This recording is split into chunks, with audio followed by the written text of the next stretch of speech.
Bueno, pues miren, hablábamos en el anterior video, los tipos de datos abstractos y la primera pregunta es dónde se encuentran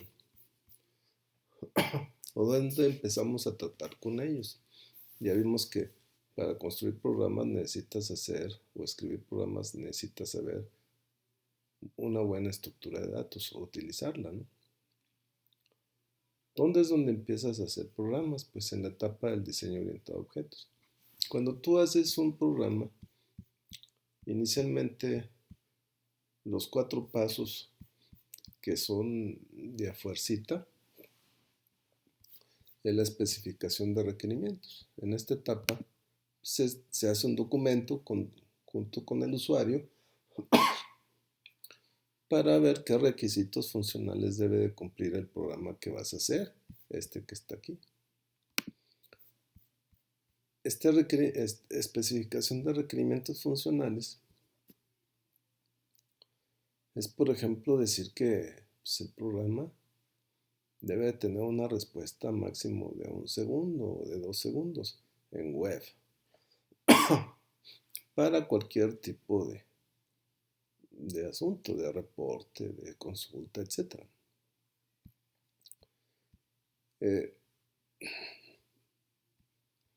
una vez que tienes los requerimientos funcionales que te pones de acuerdo con el usuario, perdón, que ando bien enfermo, este documento se firma cuando las cosas se hacen formalmente, que pues debe de hacerse así, y pues resulta que este documento, cuando tú haces el programa, resulta de gran utilidad para saber si tu programa que hiciste tiene calidad. ¿Qué significa que tenga calidad? Pues que cumpla con los requerimientos funcionales que se especificaron en este documento. Después de eso, tú como programador, como analista, haces un análisis del problema que vas a programar y lo que haces es crear un modelo. El modelo te sirve para entender mejor lo que vas a hacer, lo que vas a construir.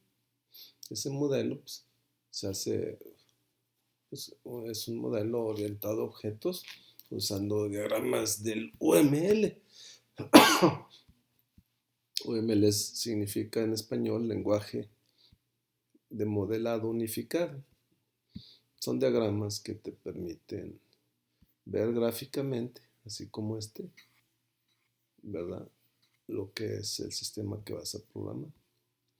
Después te pasas al diseño orientado a objetos, que es donde ya empiezas a ver qué objetos hay en el programa, empiezas a hacer algoritmos en pseudocódigo, en español.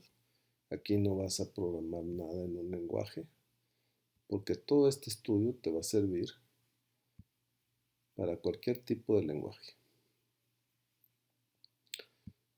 Se hace una modularización de las tareas, de todo lo que vas a hacer para reducir la complejidad de un programa, ¿verdad? Tienes que hacer una modularización, ¿verdad? Hasta que llegues a tareas cohesivas.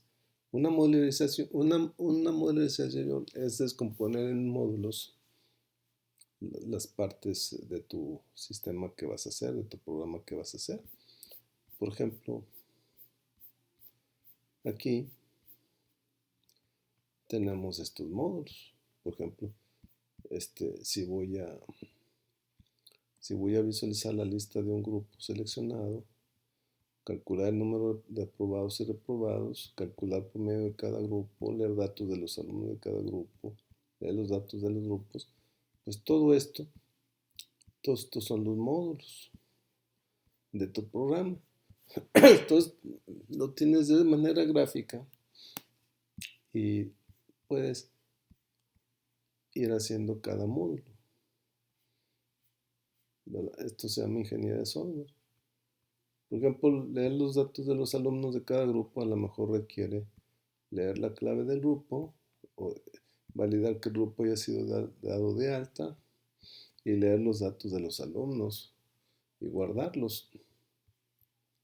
Entonces esta tarea pues se descompone en otras tres, ¿sí? Y así pueden ser con las demás, que pueden ser muy sencillas, entonces se dice que son cohesivas. Una tarea cohesiva es una tarea simple, lógica y completa. Pero esto es modularizar tu programa que vas a hacer. Entonces ahí, en la etapa del diseño, empiezas a ver con qué variables vas a trabajar. Entonces vas a decir de qué tipo de dato es cada variable.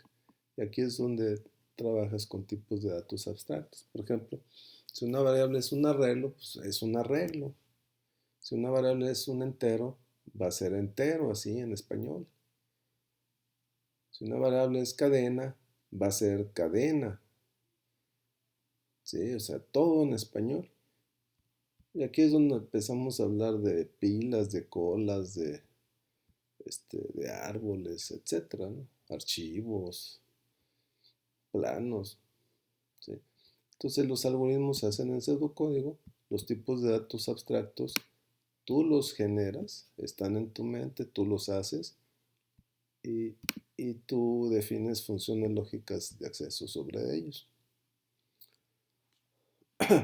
Y después en la implementación, pues ya escoges un lenguaje de programación y entonces empiezas a codificar los algoritmos que están acá definidos en español, los codificas en un lenguaje de programación. Por ejemplo, nosotros estamos trabajando con Java.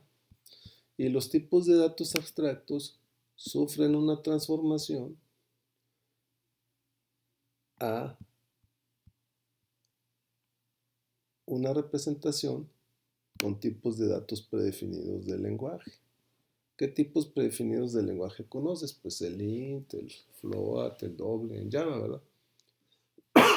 El string con mayúscula. Y entonces los tipos de datos abstractos que están en español, en la implementación se convierten a tipos de datos predefinidos cuando tú ya codificas. Entonces, las pilas, las colas, listas, pues en nuestro curso vamos a aprender a implementarlas o a convertirlos usando tipos de datos predefinidos, a implementarlos. Esa es la gran transformación que sufren estos tipos de datos abstractos. Si acá hay un entero, un tipo de dato abstracto que le llama entero, pues acá lo convierto fácilmente a un int, ¿verdad? O a un long, ¿sale? Muy bien, en el siguiente video te voy a mostrar las características de un TDA. Nos vemos pues, muchachos.